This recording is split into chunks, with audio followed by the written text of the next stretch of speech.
Live from the Business RadioX studio inside Renaissance Bank, the bank that specializes in understanding you. It's time for North Fulton Business Radio. And hello again, everyone. Welcome to another edition of North Fulton Business Radio. I'm John Ray, and we are not yet back in our studio inside Renaissance Bank on Windward Parkway in Alpharetta, but we continue to look forward to that day. It's coming, folks. But in the meantime, Renaissance is busy with second round PPP. They're doing another great job as they did last spring and summer. If you are in need of a more personal experience for your business needs with your bank, if you're tired of 1-800 numbers and computer-generated voices and phone trees and all the things that sometimes those organizations kind of force you into, well, check out Renaissance Bank. Go to renaissancebank.com and find their local office and give them a call. And you'll be able to talk to a live person that will invite you to come on in and make an appointment. I may not be able to get into Renaissance Bank branches, but you can, and they'll be happy to see you and take care of you personally. And I know this from my own experience with them. Seriously, they're great folks. So check them out. Renaissance Bank, understanding you, member FDIC. And now I want to welcome Sean Taylor, and Sean is managing partner with Smith & Howard. Sean, welcome. Morning, John. Thank you for having me. Hey, it's great to have you. So let's talk a little bit about, give people an overview that don't know Smith & Howard, and I don't think there are many people that don't, but for those that don't, give them a little overview of Smith & Howard and you. How are you serving folks out there? Sure, John. Yeah, Smith & Howard has been a mainstay in the Metro Atlanta area for now going on 50 years. We were founded in 1971 as a CPA firm. Jim Howard and Joe Smith were veterans of national CPA practices and felt like they could form a local practice that was values focused and service driven. And that's exactly what they did. And over the past 50 years, we've grown into a firm today that's got about 135 employees, and we focus on audit, tax, accounting, advisory services. And we have a sister company, Smith & Howard Wealth Management, focuses on wealth management, financial planning services for mainly high net worth individuals and benefit plan investment management. We are serving our clients in a very proactive, strategic focused manner. Every client that we serve, we try to have a client experience with them that includes an onboarding process to understand where they're trying to go, not just understand the engagements we're going to perform, but where they're trying to go, what their goals are, and help them advance on those goals and ultimately realize those goals, while along the way helping them to feel like they have really every advantage in their arsenal as they look to undertake their personal and professional missions. Sean, just a general question. You know, you were named managing partner 2 years ago, about 2 years ago now. And you're a smart guy, and I know you, but I can't imagine you thought these last 2 years, 2 years ago, you would be confronting what you have had to confront the last 2 years in terms of what's going on in the general environment out there. And I guess I wish you'd talk to business leaders generally about dealing with the unexpected, because that's certainly what you've had to do. Yeah, John, you're right. When I was talking to our partners really about 3 years before I took the role on, we started having discussions about that transition. And in those discussions, we didn't really vet people's ability to manage and lead during pandemics and other situations like that. So I don't think anyone we had on staff, nor anyone we could have potentially hired from the outside, would have been able to promote, historic experiences in doing that. All that being said, the pandemic, other, core distractions maybe from what you would expect to have been dealing with really are dealt with in a similar fashion. Right? You sit down, you talk, you're transparent about concerns, you're transparent about the issues that business faces, and you make collaborative decisions amongst your leadership team about what to do. You communicate those decisions with everybody, and then you ultimately execute. And that's what we did. We really go back to our values in everything that we do. And I will say one other thing. We were really prepared for this, not so much from the sheer fact of it being a pandemic, but we were prepared for uncertainty. You know, Smith & Howard has always looked at the future as being very integral to what we do. And if you're not prepared strategically, financially, you're going to stumble. And we were prepared for that. We had birds in place. We had alternative plans in mind if things weren't ready to work, and we started down those paths. But I'm happy to say that in 2020, we were able to really lean into the challenges that were out there, you know, help our clients deal with some of the challenges they were facing, whether they were in the hospitality industry and just really getting battered by this thing, or whether they were in air filtration businesses and reaping huge benefits and big growth in their business from this pandemic. We were there to help both. The reason we could be there is we had planned for what happens in the event of uncertainty, and we were financially and strategically positioned to be able to do that. So my advice to other, business leaders is you're not going to be able to predict everything that's going to happen. So be prepared for uncertainty and have a plan ready to activate in the event uncertainty shows itself. Now, part of that preparation, I know that you see is culture in your organization and having the right kind of culture, because if you have the right kind of culture, it can survive a lot of uncertainty. Talk a little bit more about that, dig into that, and how your culture helped you during a pandemic and during a suddenly remote workforce. Yeah, culture is really everything. And the last thing we want to do is potentially damage our culture. When I took over the responsibility in January of 2019, one of the first things we looked at doing was refreshing just what we have been doing for 48 years at that point. We definitely weren't broken. I didn't inherit an institution that was in any way struggling. In fact, we were thriving. So we really wanted to focus on how can we maybe just refresh what we're doing and make our communications a little bit better, our processes a little bit better. And in doing so, it actually led to the development of a 10-year vision that we ultimately started undertaking in January of 2020, just 3 months before the pandemic hit. We'll probably circle back to that later, I'm sure. But I say all that to lead into one of the pillars of that 10-year vision is culture. And we in no way want to impact negatively the culture that we've spent nearly 50 years developing. And we look and measure culture. You can actually measure it, and we do that with our people. We measure things like our agility, work-life balance, reward systems, other things that all feed into what your culture is. And in doing so, we get a pretty good idea of how our culture, measures up versus some of our, friendly competitors across the nation, and really with the businesses that we help to serve.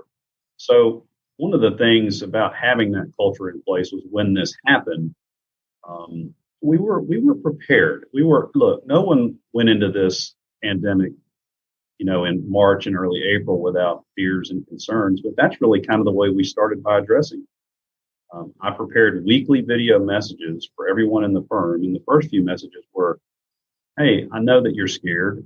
We're all a little bit scared. Let's talk if you're scared. If you have personal needs, does your family have needs? What can we do to make sure that you're taken care of? We were doing that with our people, making personal phone calls to every person in the firm, and follow-up was really critical. That really, I think, speaks to our culture. It's always focused on serving our clients and growing and developing our people. And that's really the mainstay of what we're going to focus on over the next 10 years and beyond.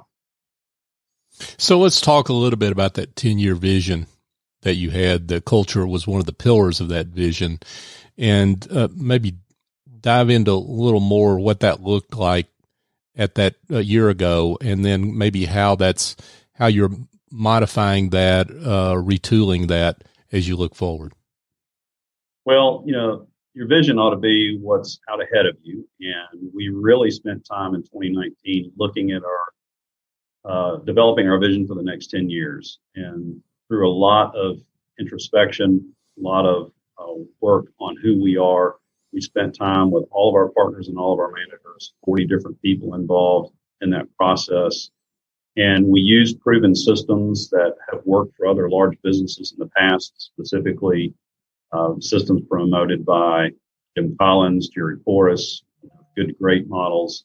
Harvard Business Review promoted processes for developing a vision.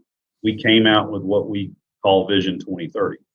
And Vision 2030 is a 10-year vision. I know that's a long period of time, but we liked it from the standpoint of setting pretty aggressive goals for ourselves. And ultimately, that vision was to exponentially grow in all that we do to become a nationally recognized brand, to continue our history of strong performance, and to positively impact the next generation. That is essentially what we came up with. When you go underneath that, all these pillars that you talk about, culture, revenues, people, real estate, brand, etc., all really are the work that we have to do to achieve that vision. And so underneath it, we've got a strategic plan in place, and then ultimately goals that are set to help achieve ultimately that long-term vision. We set targets and other things accordingly. Now, the vision really came out of a reinforcement of what our values were and a reinforcement of what our people wanted to be like in 10 years. We asked our people questions like, if they were in an interview and someone was asking them about the firm, what would you be saying? What are some of the things you would be saying to describe what Smith & Howard looks like in 2030? We still a one location office, or were we multiple locations? Did we sell products in addition to provide services? Were we only focused on core audit and tax services, or had we grown and expanded, our offerings to really be more diversely able to serve our clients? So in going through all of those questions, we really came up with that vision, came up with a roadmap that now in effect allows us each year to set major goals, big rocks, if you will, and we stay focused on those big rocks as we move ahead. And it allows us to basically have that go down all the way to our first year staff and, our paraprofessionals and our administrative support who can set their goals and have it aligned to the central theme for any particular year and ultimately vision that's before them. So we feel like with this alignment going all the way through the firm, that we have a great chance of ultimately achieving and perhaps even exceeding what that 10-year vision was set up to be. Folks, we're here chatting with Sean Taylor. Sean is managing partner with Smith & Howard. So, Sean, you're privately held organization, and it's different for public companies. But talk about balancing the short versus the long term there, because I've heard some folks say, I don't know how I can budget for 3 months given what's going on, right? And talk about how you not just manage your own firm, managing the short term travails, if you will, versus the long term vision, but also how you counsel clients on that. Yeah, well, it's an interesting issue you bring up, and talking about the finite, right, defined term versus the infinite. And just coincidentally enough, Simon Sinek's new book, The Infinite Game, is one that I would recommend everybody take a look at, because he talks about this issue very specifically. He talks to, measuring yourself in terms of 6 months or 12 months or 2 years or 5 years or 10 years, when really the goal in business is to be infinite, right? No one really wins or loses in business. You're just ahead or behind, if you will, right? If you look at a number of stories out there about businesses, some have been the perceived best in class and aren't even in business anymore, and others were perceived to maybe be a model that wouldn't work, and they're today's Netflix, for example. So it's an interesting story. You have to have goals to help guide your team member. You have to have things that you set in motion and ways of measuring success or failure on those goals. That in itself doesn't necessarily define whether you are positively making your way in the direction of the 10-year goal that you've stated before you, or not making it. So it requires conversation. It requires reanalysis. It requires revisiting those things that you set in place. I don't think it's an either or. I think it's an and. I don't think you can only focus on 3-year or 3-month or 6-month targets, or only focus on 10-year. 10 years is just too hard for someone to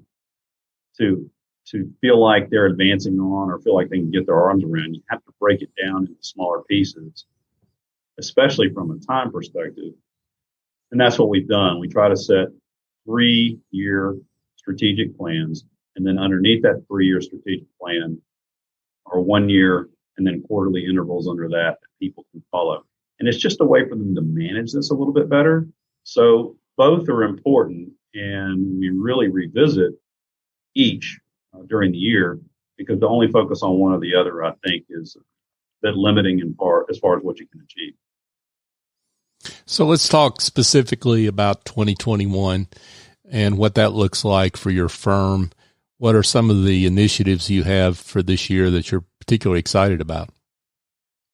So one of the things that we talked very specifically about doing to kick off our 10-year vision was to look at our infrastructure. And we did that in 2020. We looked very carefully at how we were set up. We made some investments in our HR systems and in our time and billing systems, and really spent a lot of time making sure that we were foundationally ready for a lot of the growth that we really want to really focus in on over the next few years. So as we turn the calendar into 2021, one of the things that we're looking at is sort of the analogy of a runner in the starting blocks. 2020 was the get ready, unveil the vision, really look at your infrastructure. You have the right equipment on, the right shoes on, everything ready to go. 2021 is that year to get set, get down in the blocks, really get focused, make sure your engine is ready to just kick it into play. The gun will go off 2022, 2023 and beyond. You'll be going. You'll be running that race to win. So what do we mean in 2021 if we're getting set? So there's a few things that are in motion. Number one, we're in the current process of a rebrand. We are rebranding our image, our logo, our websites, look and feel. So that's a major component of what we're doing in 2021. We're implementing some new systems within a couple of our departments to help with being able to take that audit process, that tax process, advisory, wealth management process, and really multiply its effect across perhaps other states in the future, other business partners in the future.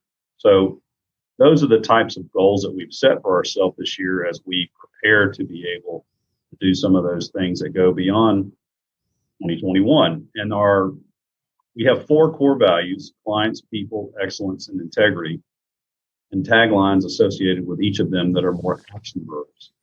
For example, clients may be our value, but the actual tagline with it is the action. Passionate service drives our growth. So in 21, our focus value is excellence. It's about taking the things that we're doing today that we're good at, becoming great at those, taking the things that we're great at and becoming world class at those, or maybe excellent at those, just moving the needle up in everything that we're doing so that when 2022 hits and we're running really at a faster pace and doing certain things to grow our business, none of these things will prevent us or detract us or really make for an inefficient process because we've got a bad system or we've got people who aren't technically prepared to do some of the things that we're going to do.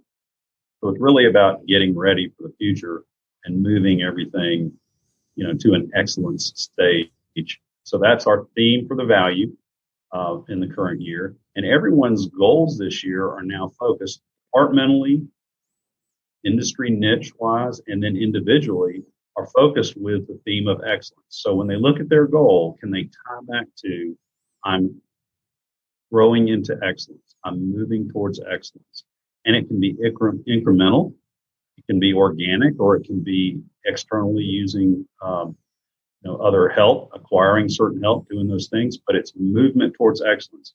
And you can have a goal that aligns with that if you're a first year person, someone that's been here 5 years, or someone like me that's been here close to 30 years. You can move more towards excellence. And what we're asking people to do is each day answer the question, what did I do today, and did it further the brand of Smith & Howard, or did it tarnish the brand of Smith & Howard? And if at the end of each day you can say you did something to further the brand, then you're moving towards excellence. That is not typical accounting speak, okay? I mean, right? I mean, I'm talking about the industry in general. There's not a lot of talk about branding per se among a lot of, leaders of their own firms and leaders of larger firms. So I'm interested in how you put that. Dig into that a little more. So, John, I think that we are a little behind the times with our look. We're a little behind the times with how we portray ourselves versus what we're actually doing. If you look at our logo right now, I think it's dated. I think things like the font and some other things suggests the things that were used in the past, not things that are used today. And I know what we're doing today is cutting edge. It's really resourceful for our clients.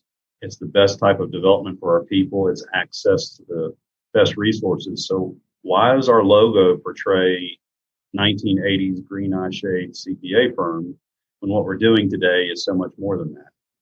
So we felt like that was well overdue, in fact. And so really we're playing a little bit of catch up with our brand. We want to be honest and transparent with everyone.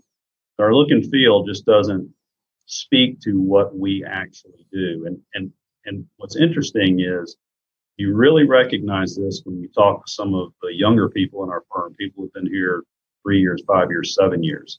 The responses that they give basically point to that. So we were having unintended consequences of looking maybe a little less resourceful, a little less current. And we don't want to do that. So we're correcting, I think, something that needs, to be corrected. But beyond that is that we're creating an entire playbook, if you will, for how we're going to use our brand, how we're going to use our messaging, how we're going to take that common language amongst all of our people and go to market.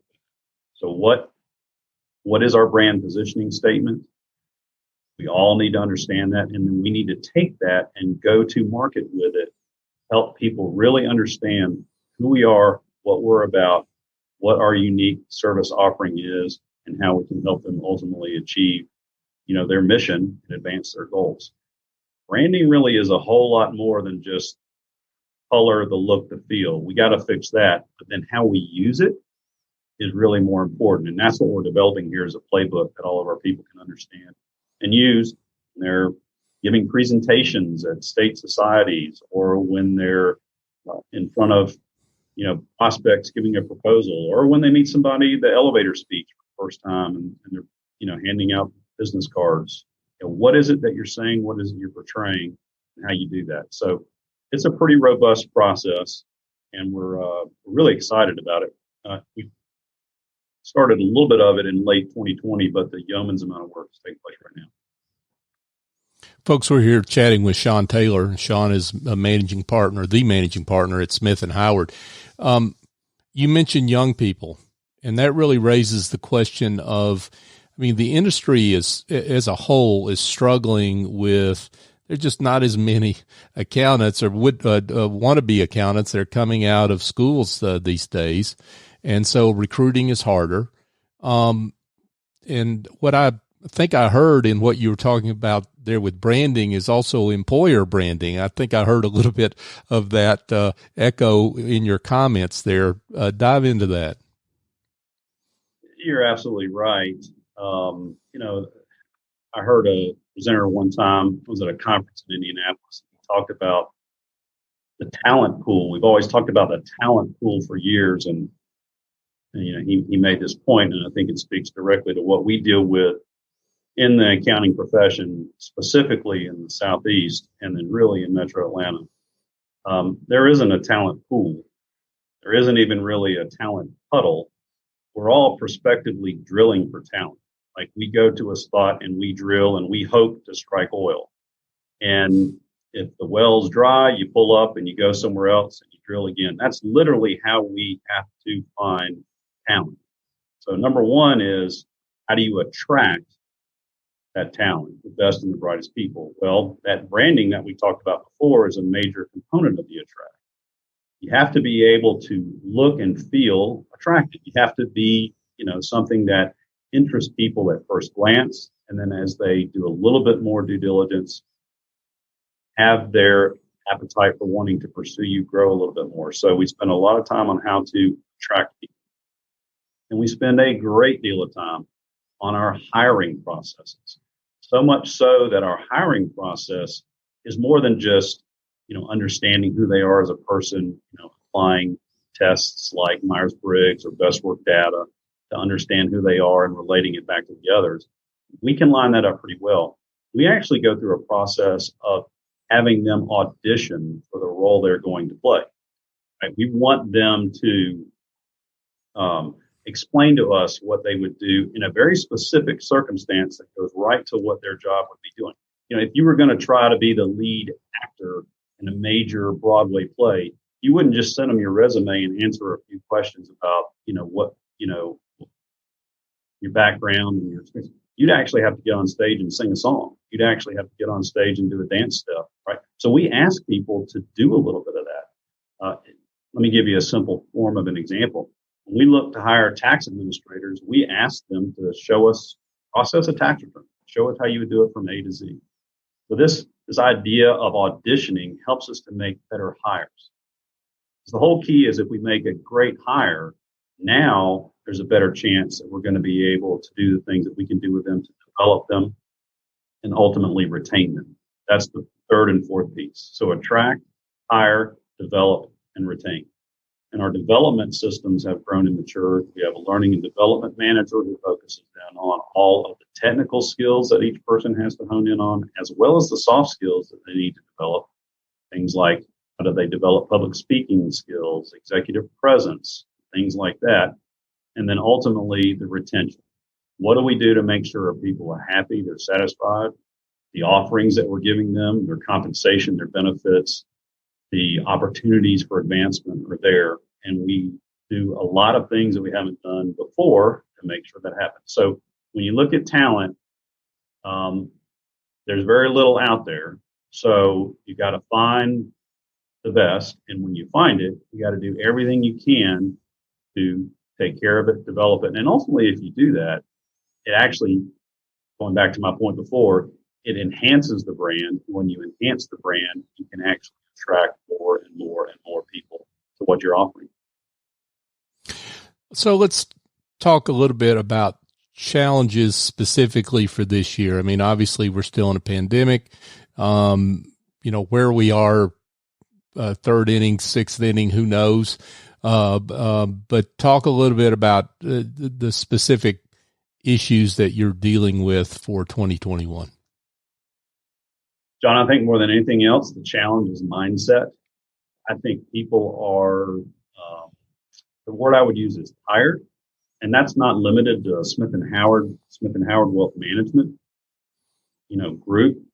I think when I talk to clients, I talk to friends, other business leaders, this is tiring. The whole process of trying to manage day-to-day business goals, long-term, short, midterm, long-term goals, and then just the whole impact on their personal lives as well, with not being able to be in contact, Zoom meeting, Teams meeting after meeting after meeting. There's just a different kind of fatigue, and it impacts your mindset. So one of the things we wanted to do coming into 2021 is talk specifically about having your mindset right, coming in and not letting things that aren't really the focus of what we're trying to do distract you. Now, that's easier said than done, so there has to be a lot of communication, a lot of revisiting on this. We have a formal mentor-mentee system here, and that's a big part of what mentors are doing. Spending a lot more time asking people how they're doing versus asking what they're doing or advancements on the goals that they've set. Because I think the number one challenge we're facing is mindset. Look, if your mindset is right, everything's going to be fine. Because we've overcome the issues of, can you do an audit remotely? Can you truly train somebody or orient somebody in a Zoom or Teams environment? We've addressed those challenges, and frankly, we've mastered them. The issue becomes, how's your mindset, and are you really doing okay? And revisiting that is probably the number one challenge. I think we're doing a good job, but it's not something you can do, check a box, and say it's done. It requires revisiting over and over again. And that's particularly true in when your workforce is suddenly distributed, right? I mean, all your employees are suddenly distributed, and you don't have that face-to-face casual conversation in the hallway environment. We've heard a lot of advice around that about communicating more. Any particular thoughts that you have on how you're trying to achieve those connections virtually? Yeah, honestly, you can't communicate enough. And we tell people, it's, if you're going to connect with someone, go ahead and do it through Teams, do it through Zoom, turn the video on. Don't have your video off, have your video on. With your name or initials across the screen and your voice coming through, that's not connected enough. Have the video screen on, really, really tie in with one another and be connected. So I think that's a big, focus, or a big component is, ensuring that you're doing little things like that really make the connection more robust. If you can create, a safe way to meet, and our employees can work here in the office. I'm in the office today. Our employees can work in the office today. We have certain protocols they have to follow to ensure their safety, but they can meet in person. And so we're encouraging people that if they can meet in person, they're comfortable with it, to go ahead and do a little of that. Mix in a little bit of that interaction. Because look, humans we operate with a herd mentality. We're not meant to isolate and be alone. And the more isolated and the more alone we are, the more it drives us away from really what we're meant to do, which is to be amongst the herd, to commune with one another, and to have that happen. So we're going to continue to do things like something we call Engage, where we get together once a month in a Zoom environment. It's a firm meeting forum. And we talk about things like great things that have happened in the lives of our employees over the last 30 days, things coming up for the firm in the next 30 days, go into breakout rooms and have other people lead fun, games and lighthearted things to keep that culture there. But you said it. We're not having those encounters when you pass somebody in the hallway and they say, "Oh, Rick, can we talk for 10 minutes about this thing? I really wanted to talk to you about that." And there's so much magic that's born out of that it's hard to replicate it. So to the extent you can have more of these, I just thought I'd call up and check on you and see how you're doing. Maybe we can recreate a few of those.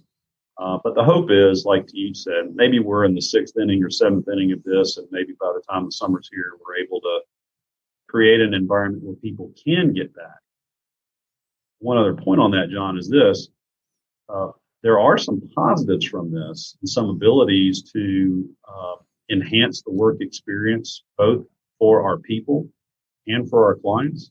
And we operated under this mindset that we had to be physically in person all the time to be able to serve someone or to be able to develop them. And that's not the case. So we've got employees who for years thought that they had to, have a condo that was 1 minute away from the office to be able to work for Smith & Howard. And now they're thinking, maybe I could buy a home in Alpharetta and work for Smith & Howard and not have to worry about bad commutes and things like that. So we hired someone full-time the other day that lives in Tampa. He's never set foot in Atlanta. He's going to work full-time from Tampa for us. He's a senior level person. We can do those kinds of things because we've gotten rid of this limiting factor that said we can't do those things. So we're going to try to grab onto the positives and alleviate the potential negative from this as we continue to enhance people's experience and maintain that culture we've worked so hard for years to develop. Grab the positive, folks. That sounds like great advice for any business owner. Sean, this has been great. We're really delighted that you were able to join us. For those that would like more information, would like to be in touch, tell them how they can do that. Yeah. If you want more information about Smith & Howard, you can certainly go to our website, www.smith-howard.com. You can also reach out to any of us directly. You can contact me directly. My email is staylor@smith-howard.com. And we can talk to you about any aspects of issues that you're dealing with, goals that you're trying to set. Good problem solver. So if there's something you're dealing with from the past that needs to be improved or solved, we can help with that. And if there's something you're considering for the future, we're happy to help with that. If you're looking for a great place to potentially start your career or advance your career, we can also talk about that. Certainly, I feel this way, as do all of us. Anyone we meet is a potential future prospect, employee, or referral source for Smith & Howard. So if anybody reaches out to us, you can be guaranteed that we will certainly talk to you at great lengths because we know that you can be connected with us for a long period of time. Terrific. Sean Taylor, managing partner with Smith & Howard. Thanks so much for being with us. John, thank you very much. We greatly appreciate it. Yeah, thank you. Folks, just a quick reminder that if you've got administrative tasks in your business that are weighing you down and you need to spend more time, you need to get those off your plate. Let's just put it out there, right? I mean, you're really not advancing your business by doing administrative work or bookkeeping or some of the things that a lot of business owners spend time on. That don't really advance the strategic objective of where you're going with your business. I've got an idea for you that involves picking up the phone and calling Essie Escobedo over at Office Angels. Now, she's been around for 20 years and been doing virtual work with individuals she calls angels because they fly in, get the job done, and fly out, and they do it on an ongoing or as-needed basis. Give Essie a call at 770-442-9246 and explain what your problem is, and she'll send an angel in to clean up whatever you need done and do that in a really efficient way. And I know this personally because Essie and her angels do work for me, and they're terrific. I couldn't do what I do without Essie and her team. So give her a call, 770-442-9246, or if you're timid, go to officeangels.us and check her out first, but I would just encourage you to give her a call. Folks, we're up to show 325, I think, something like that on North Fulton Business Radio, and here's what we would really appreciate is if you would go find the show on your favorite podcast app, and we're on all of them, but find the show by searching North Fulton Business Radio and give us a great review. And it's not about me. It's not about Business RadioX. It's about our guest, and it helps people find the show so that they can find out about the great work of folks like Sean and his team at Smith & Howard or some of the other guests that we've had over the years. We'd really appreciate it if you do that because that's what this show's all about. is promoting the good work of business leaders in our community. You can also connect with us on social media. We're on LinkedIn, Facebook, and Twitter, North Fulton BRX. So for my guest, Sean Taylor, I'm John Ray. Join us next time here on North Fulton Business Radio.